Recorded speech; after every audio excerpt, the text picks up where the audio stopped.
الوثيقة اللي هي خرجت في سنة 150 ميلادية.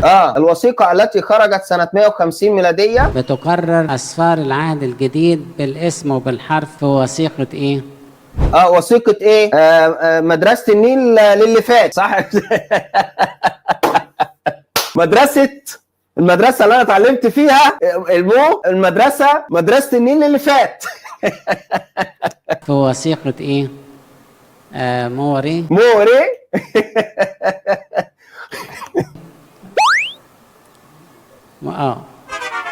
فالوثيقة دي خلاص هي مش زي ما قلت حرج قدام الناس كلها، لا وقعد قدامه. بصوا قاعد قدامه كام واحد. انا بس هسألكم بالله، الناس دي محدش قاعد قدامه عنده معلومة بالموضوع؟ محدش بيقول له زي ما بتقولوا انتوا يا سيدنا الكلام اللي انت بتقوله ده غلط يا سيدنا؟ الوثيقة المودي اللي هي اللي انت مش عارف تنطق لا مؤاخذة اسمها، ما فيهاش ال 27 صفر، ادي مراجعكم. اما المخطوطة الموراتورية فلا يعرف كاتبها، يعني دي مجهولة الكاتب.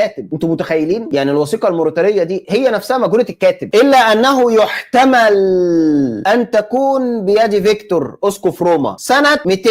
ايه ده؟ ازاي يا فندم؟ ده حضره الاسقف كان بيقول ان هي 150. لا ده بيرجعها بتاريخ مبكر عشان بس المسيحيين يحسوا كده ان هو ايه، دي 150 دي حاجه حلوه قوي، بس هي سنه 200. الوثيقه الموريتانيه اقدم وثيقه العهد الجديد. خلي بالكم الوثيقه الموريتانيه دي اقدم وثيقه موجود فيها قائمه قانون او قائمه للعهد الجديد او قانون للعهد الجديد. مفيش قائمه قبلها. فتخيل انت لما يبقى اسقف مش عارف يقرا الوثيقه الموريتانيه، مش عارف ينطق واحده من اقدم القوائم للعهد الجديد.